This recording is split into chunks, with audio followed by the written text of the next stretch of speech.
And welcome back, Worldwide Wolves, a Timberwolves podcast coming to you from around the world. I'm one of your hosts, Cooper Carlson, coming to you from Pittsburgh. My co-host, Jake Painting, coming to you from Australia. And we're coming to you right after the worst loss in the history of NBA basketball to the Phoenix Suns. Maybe an exaggeration, probably not. We're not going to treat it like an exaggeration tonight, I'm sure. Jake, how you doing? Yeah, I was good about 20 minutes ago, and then I wasn't good, 19 minutes ago. um, in my the rankings, uh, the game against Sacramento when Yep, De'Aaron Fox yep, rebounded his own miss, yep. about three of the losses in that Memphis series, and then that loss as the worst losses I've ever seen as a fan. Yeah, I mean, I almost like exclude playoffs just because it's a different animal, and that one right there, it's right with the Kings game. It will live on in infamy as just one of the worst. I mean, I guess actually the Memphis playoff games too, where they just blew every one of those leads. Mm. But anyways, who cares about those games? We're gonna talk about this horrible basketball game that we just witnessed, and it sucks because we were talking about it a bit before we hit live here, and I was so ready to come on air and be positive and like really go over a really fun game. And like I thought the second half until the last 49 seconds or whatever was some of the best basketball the Wolves have played all year.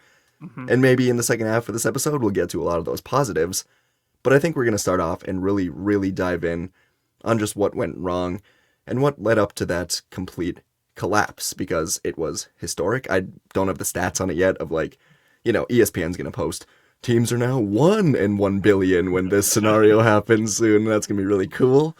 But yeah, it was a minute left. Wolves up by 8, and the Suns just come roaring back. No Devin Booker, no Dylan Brooks. They both fouled out because of Wolves kind of flopping a little bit. Credit to them where it's due there. Flop around, get the calls, cool.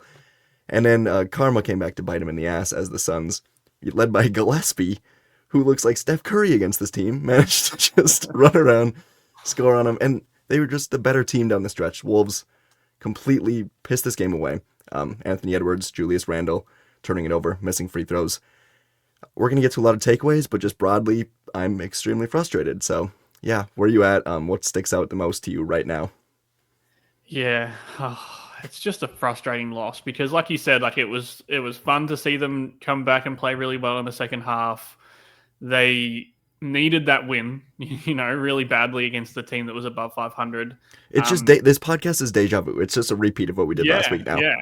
And I thought that Phoenix, like I thought Phoenix, it would have been a really good win because I thought Phoenix were playing really well and their they're a defensive, good team, man. yeah, They and the are. way they were defending was awesome all game. Like it would have been a really good win to overcome that kind of defense. And the first half, obviously, where Phoenix were just red hot from everywhere, and playing really well, and Minnesota just couldn't kind of hang with them. But to come back to have the Ant boomlet, and then for it to all fall apart in the last minute, yeah, just it kind of you could kind of not feel it fading away, but it because it got weird before that as well. Like they were up by 10 plus, then midway through the fourth quarter, and then Yeah, they gave that up. Like it got to true. with 3 minutes left, Phoenix were back in front, and I thought that was again more just silly things were happening. Then they again arrest that momentum that seemed like they'd thrown away a game. DiVincenzo makes a three. Edwards gets to the line, makes 3 free throws. Oh, What really? else He made happened? 3 free throws. That's pretty good. Yeah, which he could have saved at least one of those. Jaden hits that pull up jumper at the end of the shot clock. Ant was kind of at the center of all of that as well, so it was more fuel to this fire that we would have came on and spoke about how good Ant was, and he was really good until the missed free throws. He had turnovers too. Like he was horrible down the stretch in that Yeah, last minute. yeah. Well, I mean, he had one turnover. Did he? Okay. He had 5 turnovers for the game though, which is high. He had the turn. He had the. So let's go through the last minute because I think that's kind of where Well, we're okay, what getting I'm like towards here. going in on that turnover maybe because like before that turnover and then a Goodwin 3, I was still in a state of like, all right, it's gonna be a 6 point win, whatever. But the Mhm. turnover and then not Gillespie or Goodwin hit the 3 and it was like a shotgun to the chest as the lead was cut to 3 and I just went, oh Yeah. no, like it snapped me back to reality as I realized this was actually a game.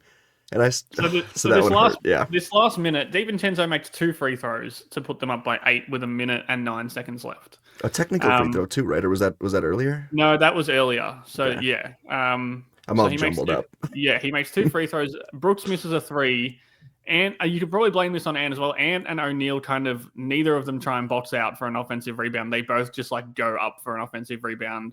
O'Neal gets the putback. Then Ant has the turnover. That should have that actually no. Ant has the turnover. I don't mind Finch not calling a timeout there because it hadn't really been a problem all game. That they hadn't been able to get the ball inbounds, but it's a bad inbounds from Ant. They're playing full court pressure. Goodwin hits the three. At that point, I think they should have called a timeout. Like, I know they didn't have many left. I think they had two left at that point. Or they had one. They had one left, did they? Yeah, they had one left. Yep, yep. I think he probably should have used a timeout there, but I guess he has one left. I understand that. They get the ball into Randall. He just run they get it in. Ant is standing next to him with nobody. Yeah. Like Ant threw it into him to get it back. Like a little get it into Randall, give it back to Ant who's standing behind him. Randall just turns and runs into four people and turns the ball over, which was a theme of the whole game. And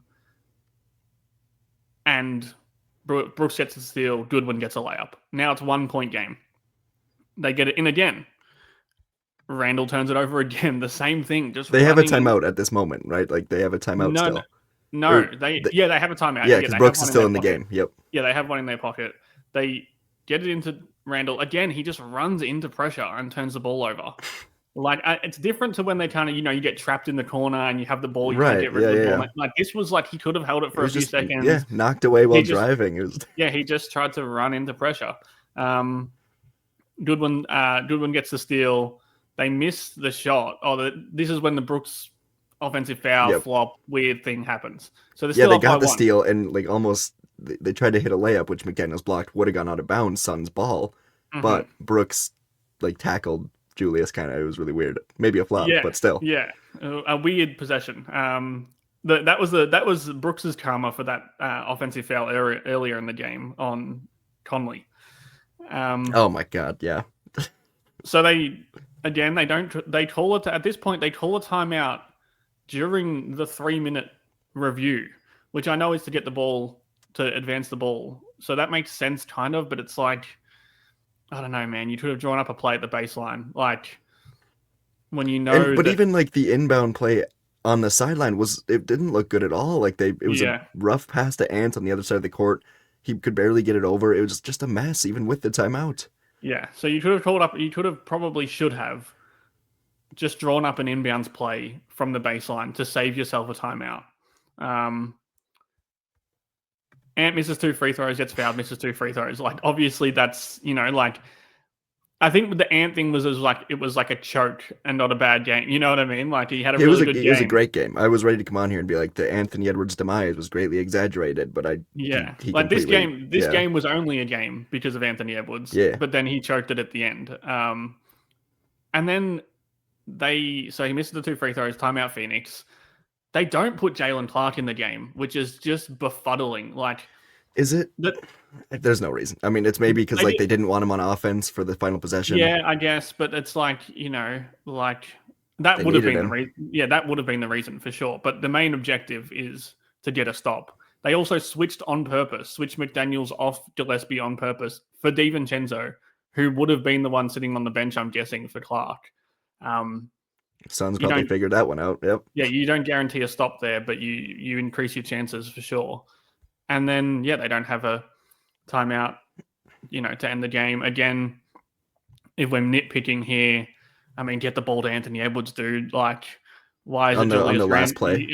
Which is that's a nitpick because it's a Hail Mary at that point. But like, it is, but you had 6.1 or 6.4 seconds. Like that's it's an eternity, man. Like you gotta have plays ready for that. You should have a play in your back pocket to get Anthony Edwards the ball with 6 seconds left. They probably should have drawn. I mean, they did probably draw something out in the timeout that Finch used during the challenge. Like you had 7 minutes because you used the challenge and then you used the timeout, so you had a lot of time to figure out maybe what you're doing in that spot too. And it was just give it to Ant, double teamed, Julius, Hail Mary heave, and it was tough, man. It was just a calamity of errors, like you can. I'm not here blaming just Finch. I'm not here blaming just Ant. I'm not here blaming just Randall. It's just all of the. I didn't need to lose a game like this. You need all of those kind of really important pieces late in the game to all shit the bed, and they all did. It seemed like they really thought this game was over with about a minute left. Yeah, and they started getting physical. The Suns got in their head, and they were, talking, fighting back, like physically instead of on the court. I guess they were like, pushing them around, and the Suns just kept playing. Yeah, and it's worth mentioning the delay of game they didn't call, because people will want us to mention that they didn't call a delay of game on Phoenix. I don't know when it was. It was in that last minute somewhere. That should have been a delay of game. Like, Dylan Brooks gets the ball and, like, strongly passes it back to the ref, which is not allowed even to pass it back to him, but to do it the way he did should have definitely been a delay of game, which would have been their second. No guarantees that you make the free throw off that. But, it was just everything kind of went wrong. Everything that didn't, they needed to not go wrong did go wrong. And like we've been saying, it kind of wiped away what was a really fun second half before that point. What'd you think of Jaden's defense down the stretch? Because to me, he was really good on Booker. But to me, I felt like I noticed this a few times where they would get the switch off of Jaden, and Jaden would be so locked in on Booker that he would be so hesitant to switch to the other guy. And they got an open three, like, on 2 possessions in a row, in open mid-range, where Jaden was just late getting over to the guy he was supposed to switch onto. And it was just, to me, it looked really, like, personal with Booker. And usually I'd be like, hell yeah. And I would have been like, hell yeah, if they won the game. I was going to say, and it worked in terms of the Booker aspect. Yeah. But they just started hitting shots because Jaden was a step late, and it just really seemed like he didn't want to switch when it was obvious he had to. And it was, they hit the couple shots, Gillespie and a good one, I think. And it was just like, man, it's just hesitant to be there. It's been a problem all season for the team, is their switching concepts. Like I would put most of the defensive issues, which is now just a thing against good or, even above average teams. They are not a good defense.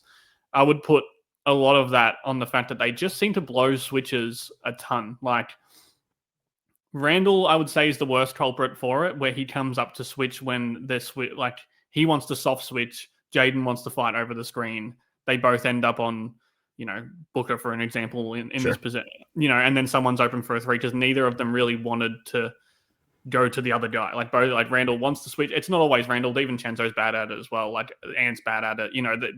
I think it's a team-wide problem that they just don't really know whether it's communication, whether it's scheme, whether it's just, these guys, some guys want to switch all the time. Some guys don't want to switch all the time. Like, the main problem I see is when it's McDaniels and Clark who are the point of attack defender, because those guys don't want to switch. Yep.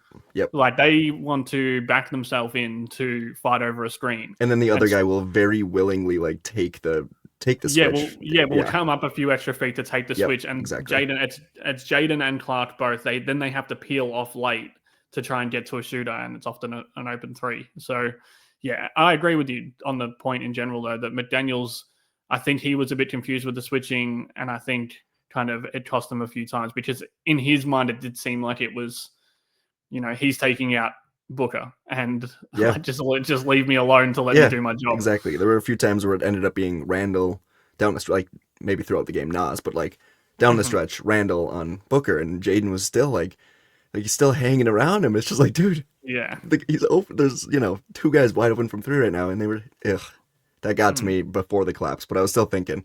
I wrote it down like almost as a joke in my notes. Like, Jaden's like, he like really hates the Suns, really hates Booker. Luckily, it won't come back to bite us, and it did. I mean, it's not the reason they lost by any means. That happens a ton, and I only singled out Jaden just because like I expect that sort of stuff. And I expect Dante to like screw up like that all the time. He's just not a great defender. So Jaden's supposed to be the elite defender, and he is. Like he was great on Booker when he was on him. So. Yeah, and that's a different final minute of the game, and we're talking about how good Jaden was defensively. We're talking about how good Ant was. I don't think Randall was very good, but Gobert was really good for the game. They were fighting, man. They were like, they really upped so hard. Their compete level in the second half was by far the best kind of energy and effort we've seen against an above-average team all season. The 13-point lead was evaporated. It was just gone. Like as the half got rolling, and they like just punched the Suns in the face. The Suns didn't punch back, and then with a minute left, the Wolves said, "All right, that's game." And Yeah. uh, Yeah. it You sucks. I get want to Ant be so going. positive.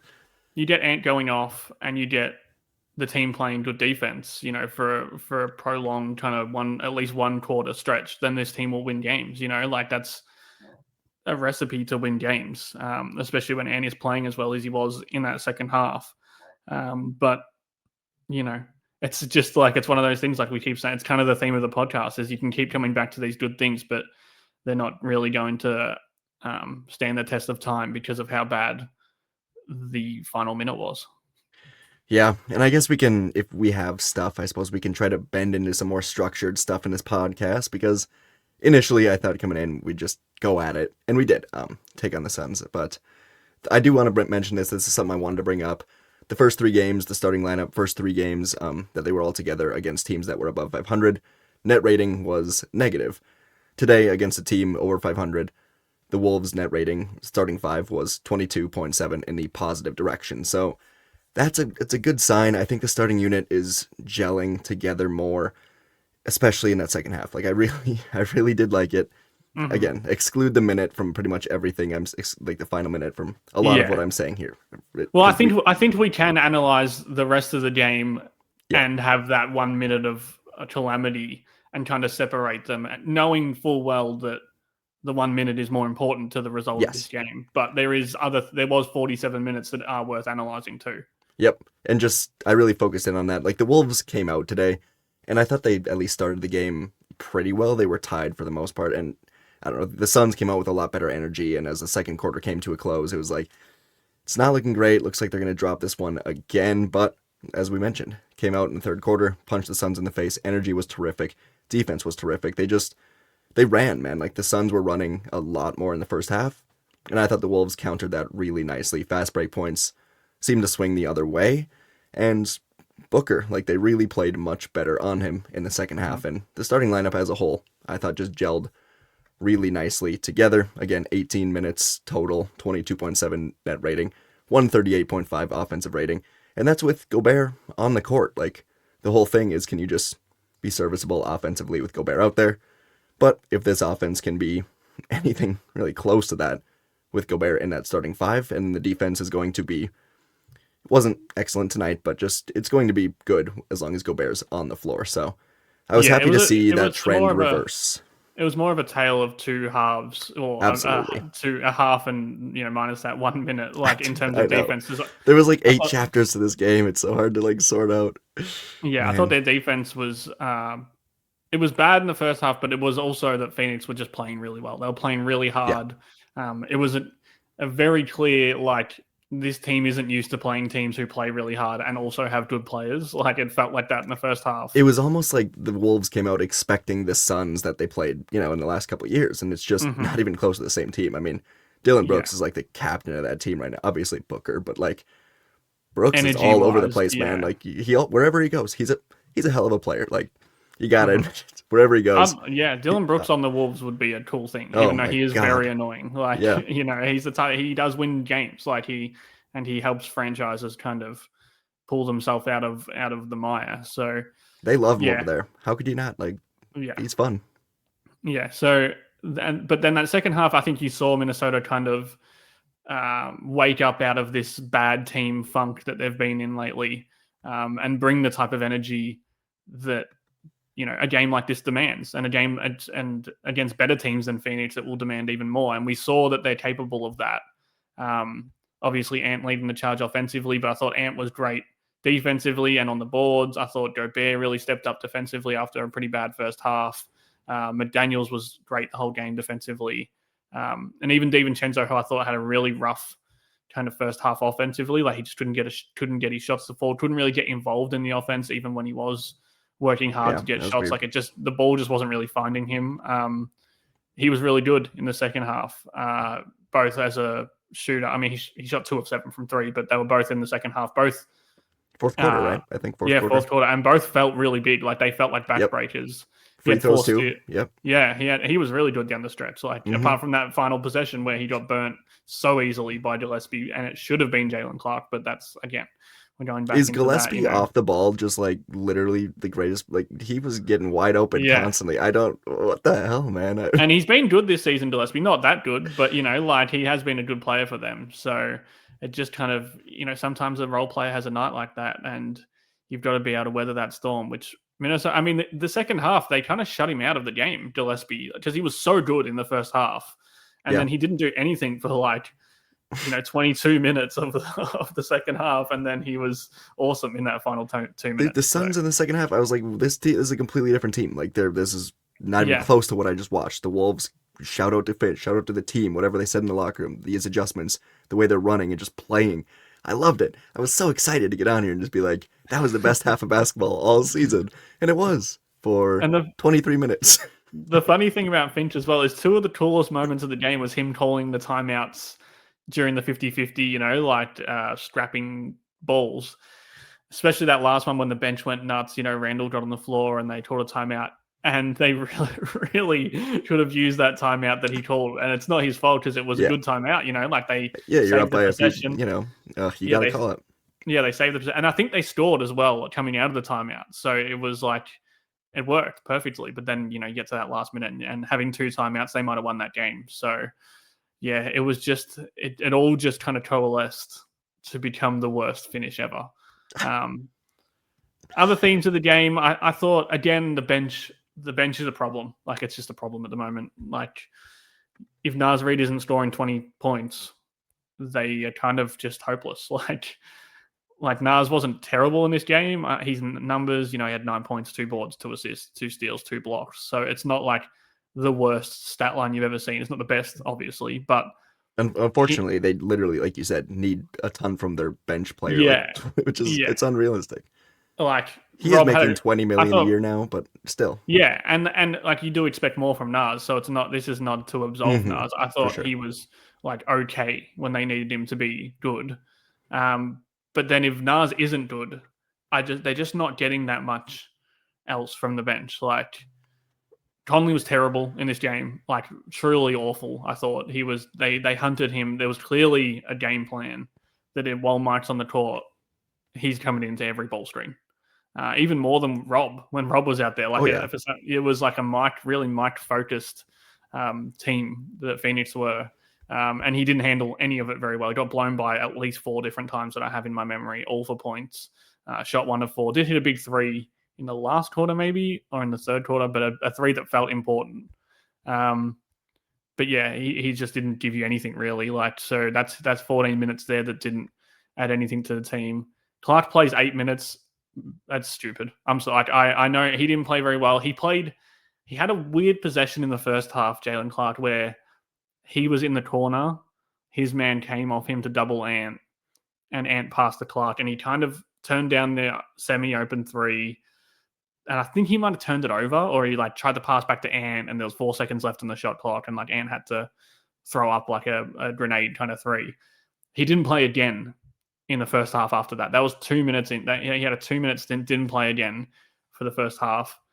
That leash is too short. Like, I'm not... Especially because it's not like they're just like filled with players that can take his spot. They're, like you mentioned, Conley was terrible, and he has been their best perimeter defender all season by far. Like, and Jaden hasn't been bad, I don't think, but he's been better than Jaden this season. He has been a huge plus in every single game that he's played, except tonight. He wasn't very good tonight. But I think this is part of the problem is that like... But the whole team was bad in the first... Why can't he be one of the players that in the second half he also joins this party, Yeah, he plays 3 minutes in the first half. And then he comes back, he plays 5 minutes in the second half. And, it's just like he had multiple great defensive possessions in that second stretch. It just kind of felt like a normal Jalen Clark kind of stretch. Yeah. He didn't score, he didn't hurt the team, he played good defense. And then he doesn't get in the game again at the end of the game, which I still think is part of this. I just think that Finch doesn't want to trust young players to do anything. Like I know that's a tired narrative, but this was a game that really felt that way to me. Like Dillingham was good in the first half. Oh, I was gonna bring him up. He was good, and not even good for Rob. I just thought he was good. Like he had a bad turnover, he got blocked on a shot. He had a bad turnover right away, and then took a bad shot right away. But then from there on out, really good. the pace of the game increased. Him and Ant, who had played 24 minutes together before this game, which is I looked that up because I thought this kind of feels weird. We haven't seen these two play many minutes together this season. So they don't want to put him next to Ant to try and help him, with the team's best player. That's whatever. They obviously have their reasons for that. But he plays really well. Conley was terrible, and he doesn't get another minute for the game after halftime. Conley does. Conley was bad in that second half. So I don't want more Rob minutes as a general rule. I think I'm kind of happy with them just feeling it out with Rob. He hasn't been good this season. So I'm not here banging the table trying to say, he needs to play over Conley or he needs more minutes or he needs to play. But when he's playing well, I just think it was just another symptom of this disease, which is that Finch doesn't trust young players at all. And that's part of the bench problem as well, because they've taken DiVincenzo away from the bench so that they can, get him in the starting lineup, get more juice in there. Yeah. And now, so they don't have the DiVincenzo Nas kind of pairing to come off the bench and give him some pop. But then they don't trust Rob to do it when he's playing well. Clark is a different kind of energy pop, than Dante or Rob or they're missing Shannon. Nas. Yeah, but then you don't. And he was horrible. Yeah, you don't trust Clark either because he had one bad possession. And then if Nas isn't the peak Nas that we want to see, then you get this game where they have I don't know, mate. What is it? 12 bench points, maybe 12, 13, 18 bench points in general, and 3 of their bench players that just don't really even play. 2 guys played under 10 minutes. Conley played 14, and then Nas plays 27. So that isn't the reason they lost this game. I don't think I was watching this game thinking the bench didn't help them. This is just we're getting to wider things at this point, though. And yeah, but I think this is more of a trend. The bench that they're just not getting anything really outside of the good Nas games. So yeah, I don't know, and I think the part of it is that they haven't really unleashed Clark yet. If he gets 20 minutes, it's not like they're not giving him the Rob Dillingham treatment from last season, but he's been such a positive in almost every game, and he still really can't crack 20 minutes. So I don't know. Maybe I'm just frustrated with Finch tonight because I've said on most podcasts here that I think he's had a pretty good season, Finch. I think he's been getting a bit of unfair criticism this season, but I just thought tonight was just an absolute disaster from him. Yeah, Rob, it's an interesting point you bring up about him and his lack of minutes with Anthony Edwards. I looked it up in his 2 highest played 5-minute combinations. Neither of them include Anthony Edwards or Julius Randle, which to me is kind of weird. It might make Rob think he's got to take on a bigger offensive role. And Rob is such an interesting player. I've said that 1 million times. I'll say it 1 million more times. Because this season, he seems to have progressed in every area except shooting the ball. And that's the one thing that he was kind of riding on coming in here. And he's a horrible shooter right now. No confidence. It's the ugliest shot I've ever seen. He's small. It seems like the basketball weighs 25 pounds sometimes when he's shooting it. It's rough. But tonight, it was a little bit better. I mean, he went 2 of 3 from 3 and just looked to be much more in rhythm. So I like that. But, I mean, I'd like to see him play more, as you mentioned, with 2 best players on the team, just to see if they can get him in a better rhythm. Because right now he's playing with, Rudy Gobert, I actually do like him with. But, yeah, Jalen Clark is one of his most common played players with. And it's just neither of those players are great on offense. And I want to see Dillingham more with Julius and Ant for sure as we go forward here. If they're going to keep playing Dillingham. One of my takes before this game was just simply something's got to be done about Dillingham, either 20 minutes or 0, because it's weird, man. There's this 7-minute stretch in the first half, 7, 8, 9, and then nothing, no matter how he plays in the second half. And we've mentioned it before. It's weird. It's inconsistent. It just seems like Finch is playing him solely because, he was the first round pick a couple years ago, and not because he has any faith in him. And that's probably the case, but it's such a strange situation with him. And I don't know. I really don't think he's here long term. So, yeah, well, and I would, if anyone was listening, thinking that the Dillingham conversation is a tired conversation, I would agree with that. I think a lot of this season, it's just been we can probably just not talk about Rob, and it's fine. He plays his 7 minutes. Sometimes he's okay, sometimes he's terrible. It's not that consequential for the team, which that would be my Tate in general about it. Like, I think they've been diligent to try and get him minutes. Like, because I don't think that if this was a playoff game, I don't think he would be in the Oh my rotation. God, no. Like, and I don't think Finch would play him if he didn't have to. Like, I think he's been told, not been told to play him, but like he knows as well as Tim Tonley does that the assets they've used and what they need Rob to be, or at least what they want to try and get him to be.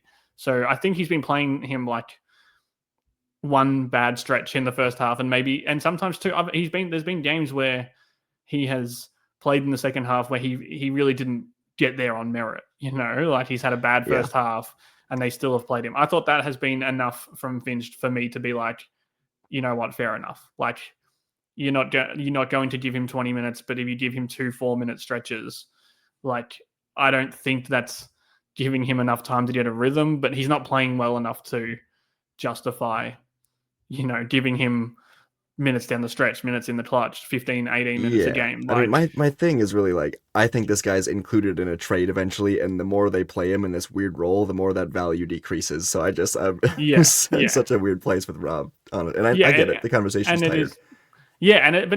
But I think when we're talking about the bench not being very good, it is an important part of the bench is that they obviously thought Rob could give you some punch when you lose it with DiVincenzo and you lose it with Nikhil, obviously, as well, who is just balling out for Atlanta right now.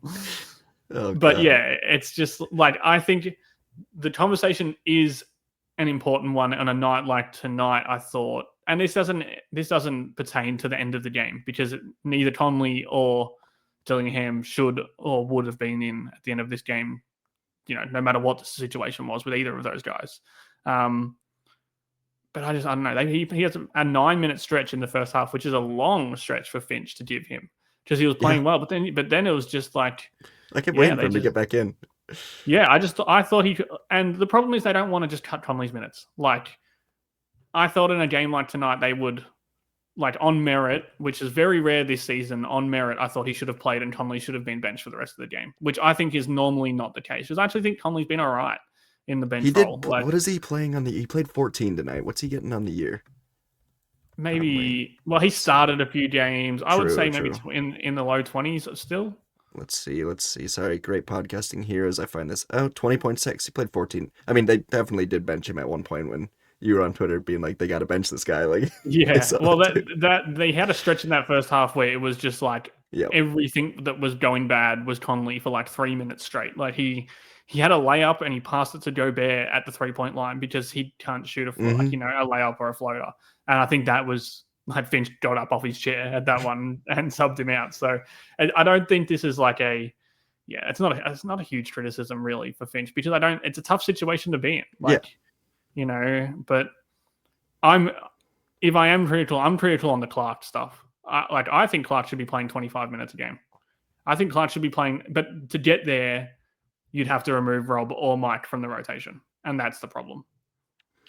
Yeah, it's the problem, but it's also a pretty solvable problem, in my opinion. Like, it's a problem. Like, it's not like something that's like, oh, crap, you got to cut Micah Rob's minutes. Like, they should they got to do it against these good teams, especially. It's the obvious solution. The problem with it is if you cut Rob's minutes, then you've pretty much given up on him at that point. And I think for most people that's okay, but I don't know if for the front office that would be okay.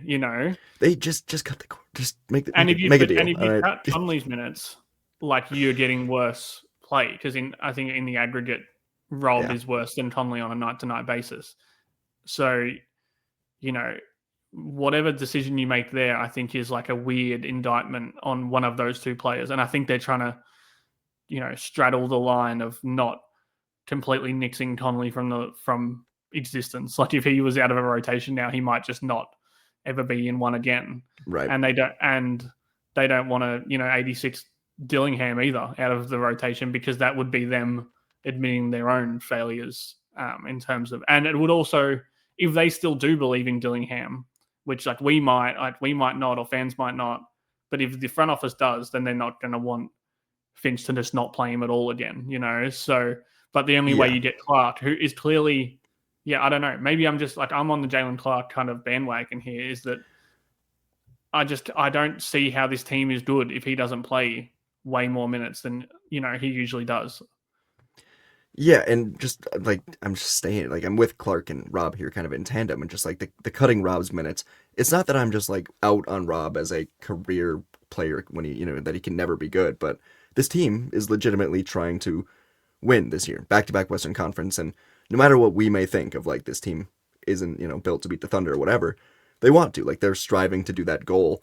And Mm-hmm. Rob is simply not a player that will achieve that this year. They're playing him to develop him.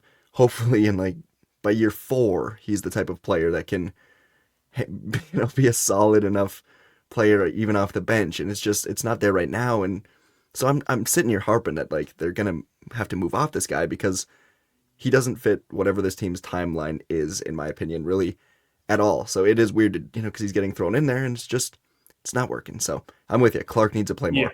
I'm a huge fan of Jalen Clark. He's a few years older, fits the timeline, fits this team's style, seems to be a Finch player, which is the most confusing part of it. Like, you'd think Finch would love to play this guy, but And he he's a does, second like, year. for a young player, I would say that Finch is playing him more than he would, other young players. Like he does get kind of more minutes than most young players Yeah. ever have with Finch. And I know he's not super young, but like he's playing 16 minutes a game. So it's not like he's not playing, like that's a rotation role. I I mean, if we're talking bench scoring, if we're talking Well, what is the kind TJ Shannon role when he comes back? Is it it's either not in the rotation or it's Dillingham's spot or it's Conley, you know what I mean? Or it's Conley's spot, I guess, like if you want to keep Dillingham in the rotation, which we've already been through the machinations of that. But I don't think they can just squeeze him in there on, and play all but these they guys as don't but well. like we're going over how they have this no punch or no scoring off the bench unless it's Nas going crazy.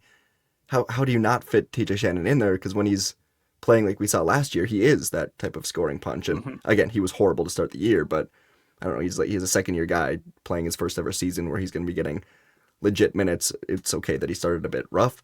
I do want to see him come back, and I don't know. It's hard to fit him in, obviously, but I wonder that's the if he type of was scoring injured, punch. if he was carrying an injury as Interesting. well before, because he didn't look very explosive, Yeah.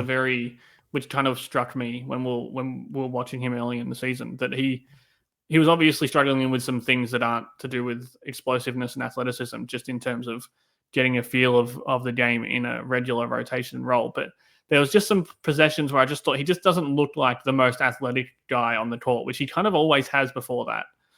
Yeah. So that's just the thing. I wonder when he comes back if he, because obviously the injury he has been bad enough to keep him out for over a week now. Um, He might I be. Yeah. wonder True. I wonder if it was something they were just trying to push him through, because that is a trait of this coaching staff and medical staff is, I mean, yeah, like if we're talking about that, I think Ant's clearly still injured somehow. I think Ant is clearly still carrying an injury. I think he shook it off maybe tonight, or the adrenaline of Dylan Brooks kind of carried. But watching these last few games, every shot he shot was so short.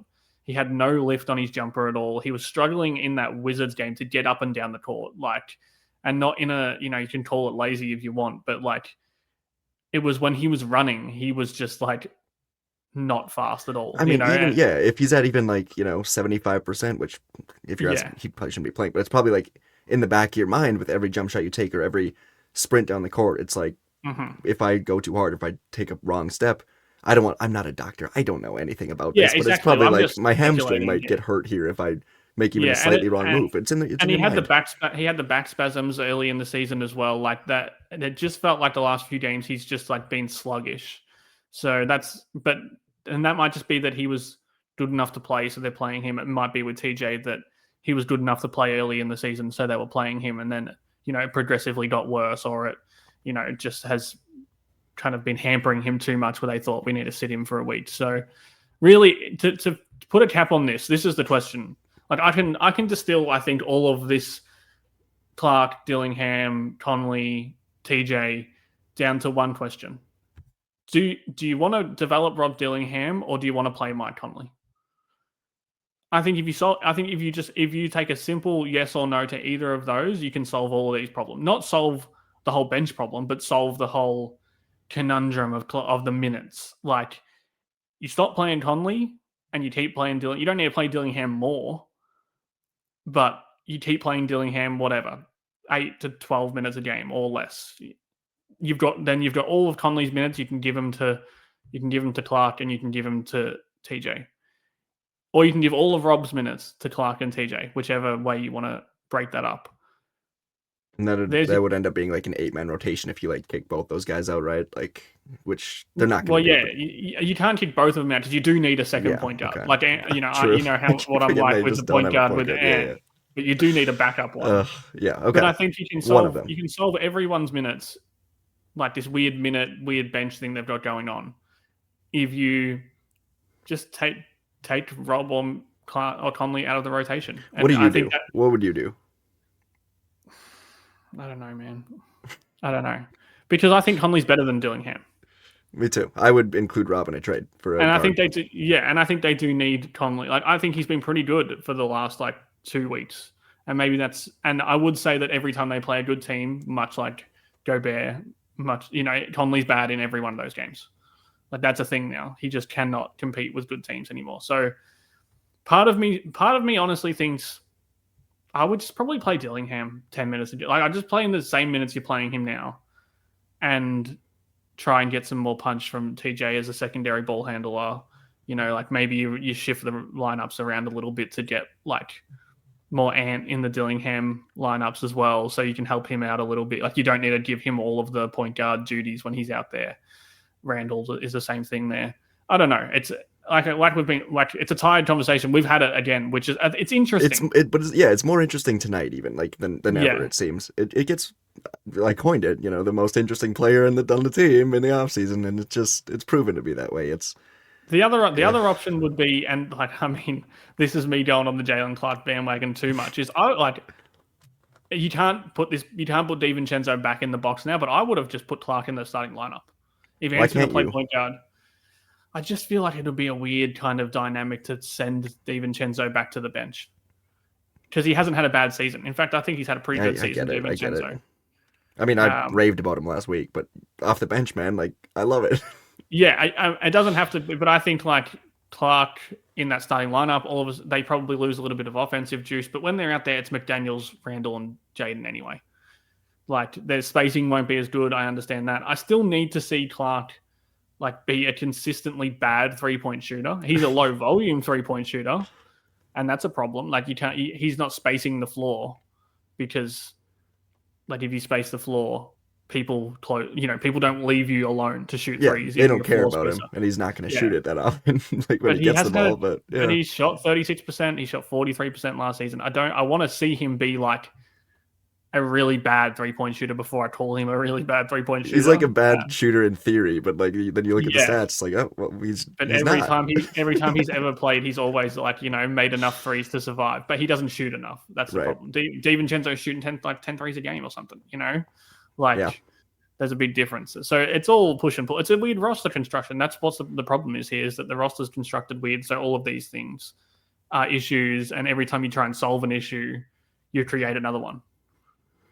Yes. All right. Just to transition a bit, I guess. Before this game, they played the Mavericks and the Wizards, and they won both of them rather convincingly. Mm-hmm. Do you want to talk about those games? The Wizards game. I was going to bring up that's why the word "rather" was doing a lot of heavy lifting there. But coming in, it just is. They're terrible teams, and they're 10-0 against bad teams. So it's 2 wins. It's worth bringing up that they can still beat the bad teams. And tonight would be this podcast could have been completely different, dude. Complete levels different if they would have just not completely pissed on their leg. But it's worth mentioning that they did beat those 2 teams. Anthony Edwards was terrible in both those games, and they still beat him, again, fairly, handily, all things considered. And the Wizards game, it got a bit weird at the end. But, I do think we forget sometimes that, games against bad teams do get weird for every team. It was one of those games where even when it got to, 6 or whatever, I never had any faith that they were going to lose that game. It was a win, no matter what, pretty much. So, yeah, good wins. It has the Wolves right now. I was just looking at it at 10-6 for the season. They're 6th in net rating, 6th in offensive rating, 10th in defensive rating. And if before the season you came to me and you were like, they're going to be top 10 in both these, 6th and 10th, 6th overall, I'd be like, hell yeah, that's great. I'd put them top 6 in contender rankings then or whatever, and it's just it doesn't quite pass the eye test. So the problem is that we can't take anything from, like, you can't discount the wins against bad teams. Sorry, you can't discount the wins against bad teams, but you don't have any wins against good teams to be like, to buttress your point that this is a good team. Like, that's why it's so weird right now to analyze this team, because they don't have a single good win for the season. Like, they're not a good team at the moment. They're just not. Like, Which, yeah, I mean, they're a yeah. good. They're a good bad team, or they're a bad good team. They're one of those two things. Depending on if you're glass half full or glass half empty. But they are not a good team. They can be, like, I think they can be a good team, should be a good team, but on evidence, they are not a good team.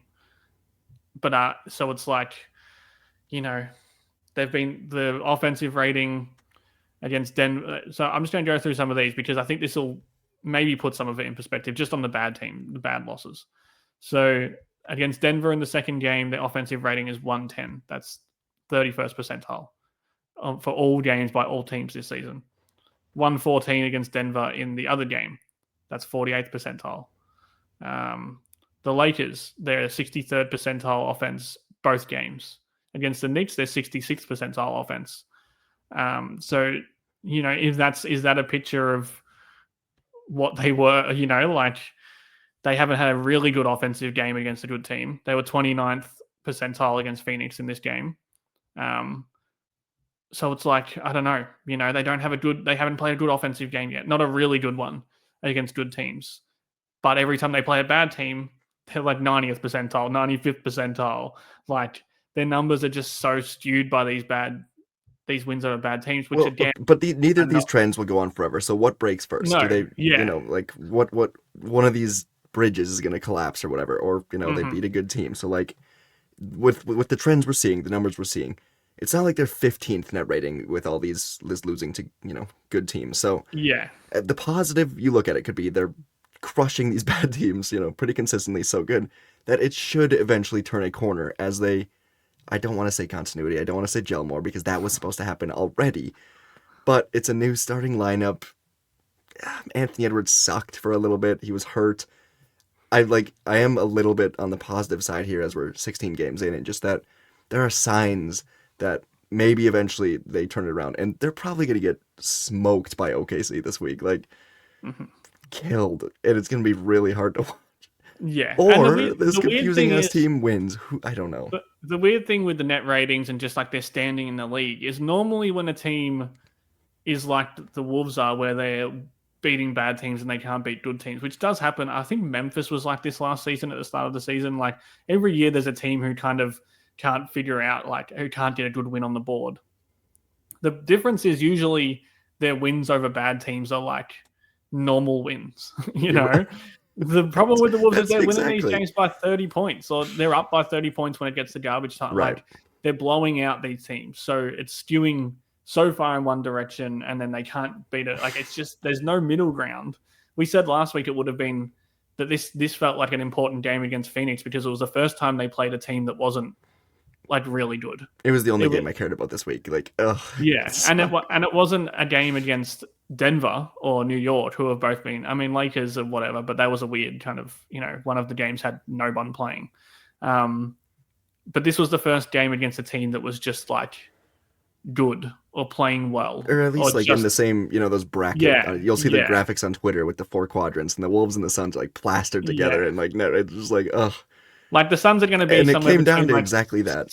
6 and 10 at the end of the season, probably. If they have a really good season, they might like get. So like are the Wolves, it seems. Yeah, but so you need to win this game, and the problem is that you played well enough to win. Like, you won the game. You won the game in 47 minutes, and then you lost the game in 1 minute. So it's just another weird data point, because if they had got blown out in this game, if that first half kept going and they lost by 15, we would have been able to say, yep, this game is a solid data point that they cannot beat any decent teams. If they had won by 20, we would have said this is a solid data point that. Dude, if they would have won, if that Julius Randle would have hit that damn shot at the end, I would have said, all right, they could beat good teams. Like, it's a possibility. But because it was such a weird loss, it's just another kind of weird, like another weird data point to put on top of it that doesn't make any sense and that doesn't give us any better idea about kind of who they are, except for the fact that it's hard to take them seriously until they win one of these games. Yeah. So the question is just what is that middle ground when they eventually find it? Is it them just I don't see a world where they're like they start losing against these bad teams. Like I think they're gonna keep beating them. Obviously they'll drop a game or two. Everyone does. But if I had to pick, I would say that eventually they start beating the teams like the Phoenix Suns, man. I'm not asking for a lot, all right? It's just Yeah. I don't know. End of season right now. Like what do you think? Top 6? Yeah, no. Like if I'm going on what it depends. If I'm trying to separate what I think they could be and what they kind of were last season, what the roster, like they have a lot of talent, like what all of that blends to, and then what I've seen this season. Mm-hmm. What I've seen this season, I would say no, they're not. Like they're a playing team.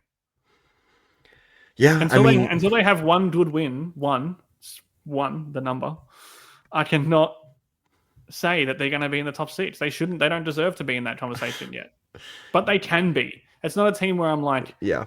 Oh, they're not. I think They're they a playing be. team. The playing is their ceiling. The playing isn't their ceiling. The playing is their floor. But I think right now they are kind of, and they're racking up wins against bad teams, which will help them. Right, they might be a fraudulent top 6 team. Yeah, and they need some more. I think they do need games against good teams, more games in a row. Like if they were more seasoned against decent teams, they wouldn't have been down by 18 points or something in the first half in this game, and it would have been a 10-point win. But it did feel like that first half, it doesn't feel like it cost them because they got back in front by 10 points and they shit the bed in the last minute. But, like every 48 minutes of a game does matter. Like not being down by double digits. I agree. I also think that's just like an NBA game in some sorts. Like the Suns came out, they were the better team in the first half. The Wolves completely adjusted and like just played better in the second. Like it's how a lot of NBA games go. I don't know. And, but I do feel like when you have to, it shouldn't fluctuate in the last minute like that. When you have to push it to 100 to get back into a game, like the Wolves played so well in that third quarter, and were they up by more than like 8 points? Maybe they're up by 10 at one point. You know what I mean? Like if they go into that, if they have a third quarter like that, and it's a tie game at halftime, they probably finish the game. They probably are up by 25. Like I think I'm just saying, like the first half I think gave them the motivation to come out in the second half. But you're right. You're right. And it's hard to quantify all of that stuff. So you're probably right as well. Like, which is why that last minute sucks. Yeah, because they did it. They did it. They beat a good team, and people will say, "Well, Phoenix aren't good," like because Phoenix are meant to be bad. I think if you watch that game, like they are good. They're good. Yeah, and they're not great, but they're good. Like they play hard. They have Top weapons. 8. Yeah. And Jordan Ott has them playing really well. Like I thought the way they defended, even when they were losing, like even when it was going wrong for them. Dude, I don't even hate Booker on defense like right now. Like he's fighting. Like Booker was terrible in this game, and they still were a very impressive team. But yeah, so it would have been such a good win, and it's not. And now we have to just keep living in this world where we just have to wait for the next. And like the next good team is OKC, who are probably gonna, just they play the Kings them. on I think Monday, and they just lost Sabonis. Like you're gonna win that game. Well, and it's making those games less exciting. Yeah, which annoys me because I love it. You love a game against a bad team when it comes in a tough stretch of games. Like when it's like a little. This whole thing is so infuriating, man. Like it. When it's a little oasis in between a stretch of bad games, like that's awesome to get the Kings. If you play OKC and then Phoenix and then all of these teams, and then you get the Kings in there to get a little softball, that's cool. But now it's like, I don't care about the Kings. I don't care if they beat the Kings. I just need them to win one good game. And then all the bad games will feel better as well if you just beat one of these good teams. They might beat OKC. They've lost one game this year, so I don't think there's no way, man. I mean, they're not going to, but this team is so unpredictable that like I just don't know what the heck. Even with I keep saying they might. I don't really see any world where they do. Like I think they might keep it within like 10. But yeah, I mean, I think they'll be motivated to play that game. Like obviously with the conference finals loss, like I have a feeling they'll play okay. Do you want to do? Do you want to quickly do Yeah, our picks for the week? I think so because we kind of Because know I what we're can't. gonna pick. It's pretty. The Wolves are predictable this year, so I don't know if we need a Yeah, full episode this week on that. yeah. So I'll give a Um, quick rundown while you pull it up. Basically, throughout the season, Jake and I are picking all of the Wolves games, win or loss, because spreads are weird and dumb, and who cares? So we're just doing win or loss. And yeah, so far this year, I think we've both done pretty well. I think this week we both went undefeated. Shout out to the Suns, man! Huge win tonight, getting that late W, keeping me and Jake on our winning streaks. Yes, I was cheering for him. I actually thought Me about that too. about 5 minutes after I'm just sitting there with my hands in my head. I thought, you know what? We picked that. In that I'm third not quarter, sure. I was fuming, man. I went, fuck, I should have picked the Wolves. God damn. So we're 13. How many games have they played? 16. 16. We're both on 13 for the season. We've beat, So really, we've lost three. yeah, we Oh. have lost 3. So we've done okay. Um, but yeah, it's actually no, we're both on 14. Sorry. Yeah, okay. I Um, was like, I feel like we're, yeah, yeah, it's no, they're we're so both on 14. predictable that it's like So hard to be. even better from us. Do you have the schedule up? Yes, I just did 1 second. Timberwolves schedule. All right, this week they play the Kings on Monday, the Thunder on Wednesday. Ah, shoot, tonight was a cup game, dude. They're Yeah. I So that's forgot all probably about that and because the OKC game is a cup it's a game, so cup game. Yeah, that's what it reminded me. that probably ends their cup Damn. hopes. And then the Unless Celtics on Saturday and the Spurs on Sunday. I think we do. Let's just do all four of those right now. yeah, just in case. Yep. Yeah. All right. So I'm just gonna. I mean, they're gonna beat Sacramento. Yeah. They better. Yep. You need to beat Sacramento. The problem is with these bad games. We've said this before that there is no margin for error. You cannot drop a game against bad teams anymore because if you're not going to win any games against good teams, you better not lose against But the the bad Kings teams. are they're just Yeah. disgusting, dude. And without Sabonis, like, oh my god, I don't even know what they've got going on over there anymore.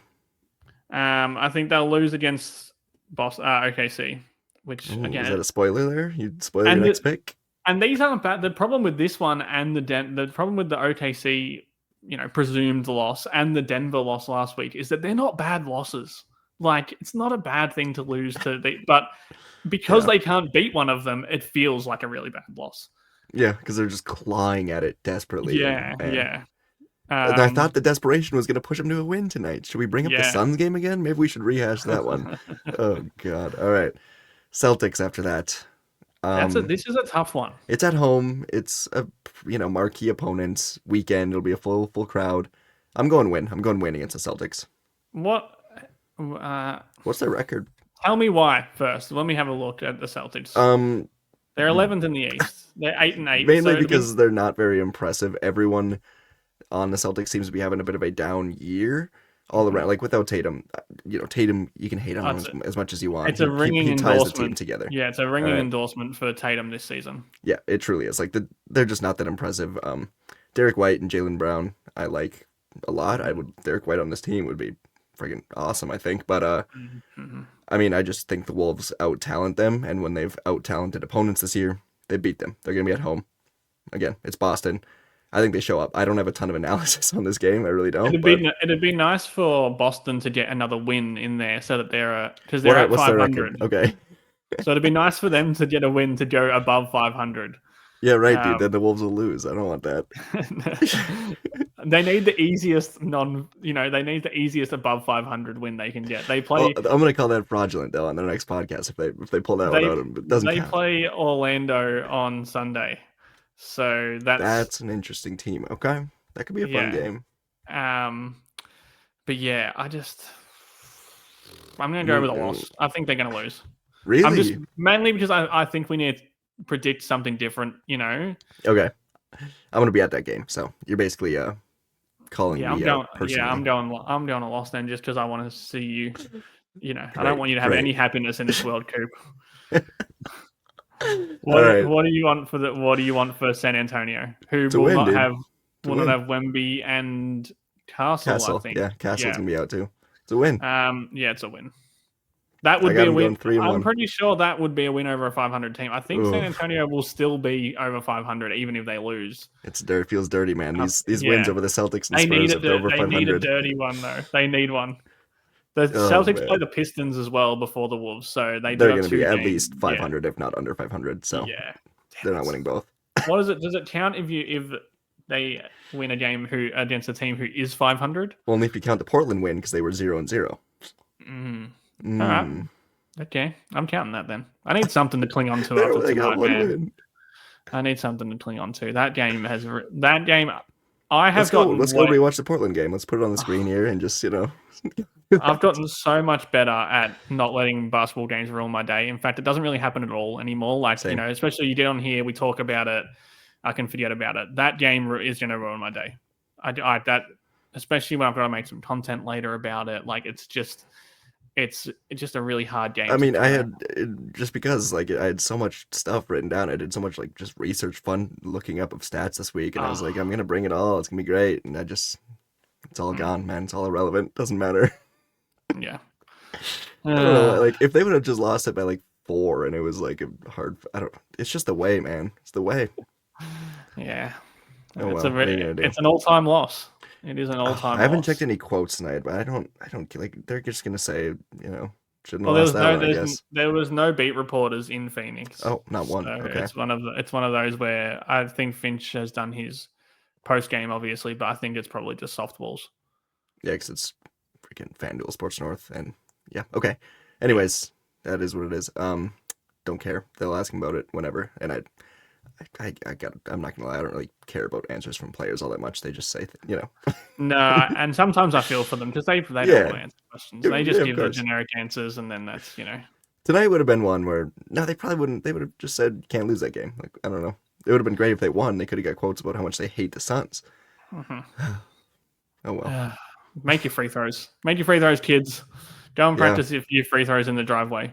Did you have a feeling when he was at the line that he might miss at least one? I thought he might miss one. First one missed, and I went, I feel like it's pretty rare that Ant misses 2. And he did seem tired towards he seemed exhausted. He hadn't really popped off in the I don't care. fourth quarter, but he'd been so good with his playmaking that I was like, oh, this is awesome. We get the Ant scoring, and then we got they're throwing doubles. Like as soon as he touches the ball, he's getting doubled, and they're getting buckets off the double. And then he missed 2 free throws, and the inbounds as well, obviously as well. Yeah, should we go over the Julius turnovers again? I mean, people think I hate Julius. So I haven't fully. I love Julius. I thought Julius was so bad in that game. I thought he was so bad for the whole game. Even when he was playing, it felt like he had this thing with Brooks going early on, where he wanted to show Brooks that he was better than him, and then he kind of started doing that. And then the fourth quarter, Ant had scored 20 points or whatever in the third. And then we had 4 Julius Randle ISOs in a row at the end of the third, which punted away all of their momentum. And then the fourth quarter, he was just terrible. He was terrible before the last minute in that fourth quarter. But then I don't know. I'm spiraling because he had a couple of really fun plays as well just before that. Randle. I know. He got the steal. I think he had a bucket somewhere along there that was and then he missed a few really key corner threes down the stretch too. He did miss corner threes all game. 2 of 7. Yeah. A quiet. He made his first 2 threes. He hit. Yeah, a quiet storyline is that Randle has been really bad from 3 for over a week now. After that hot start, but him and Ant, man, yeah. I mean, Ant was great tonight from 3, but Ant got it back, and then they just took the 3 ball away from him at one point in that game. And he kept shooting it. No, but I mean, after the third quarter, he just couldn't even get one up because I mean, but when he would, he'd be so covered that they just foul him. It's crazy. Randall's shooting 36% from 3 now, and he was at 50, 54. Yeah, so he's hit a regression to the mean, which is normal. He was never going to shoot that. Before we go, what's the game log? The last couple of games, at least, or last few games. I can't believe it's been that bad. I know we should probably get out of here at some point, but man. No, it's fine. We're just chatting. Randall, I don't have the game log. I'm trying to get it up. But I just thought he missed, and it wasn't, he missed free throws down the stretch too. The Ant ones will stand out and they're much worse, but he missed a bunch of free throws at the end as well. He got that rebound, after he missed the free throw. Dude, I got the logs. Yeah, so so in the last 4 games, 1 of 5, 1 of 5, 1 of 4, 2 of 7. And then before that, 2 of 4, 1 of 4, 1 of 4, 1 of 4. So Man, he's in a quietly he had extended like streak. 5 good games at three. Like it wasn't. I thought it was like 10. Yeah, Man, he really fell. Oof. he's kind of been terrible from three for a while now. He does make up for it. He's obviously not a 3 point shooter. It doesn't mean as much Yeah, as Ant's 3 point shooting does when he's not playing, not but it shooting was it well. such a weapon to start the season. It was Yeah, he's a unbelievable. different player when he's making threes. So yeah, I don't know. 83% from free throws. I mean, that's a career high. So like, Yeah, and then he'll take that. 6 of 9 in this game, and I think all three of those misses were in the fourth quarter as well.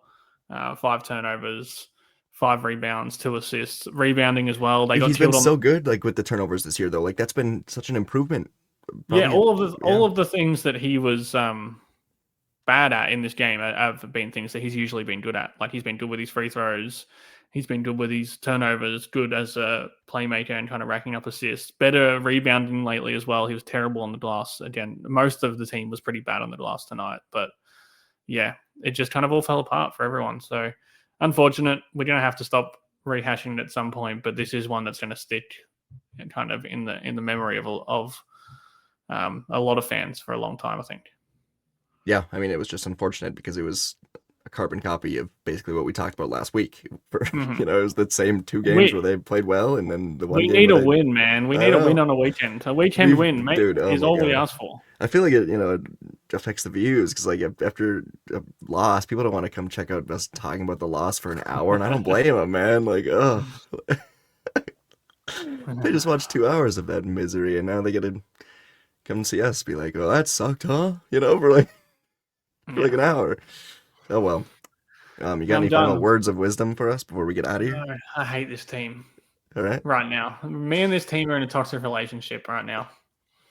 Yeah, me too, man. It's been fun. Anyway, I'm It's been gonna go great. watch. I'm gonna go watch the end of the game so I can do a video on it. That might be kind of therapeutic in like a Yeah, toxic way, maybe. though. Yeah, All right. this made me feel a bit better. Me too. It is 1:10 a.m. though, so I think I gotta go. Yeah, yeah, you do. I'm gonna upload this though. It's been fun, and yeah, thanks everyone. See you next week. Peace.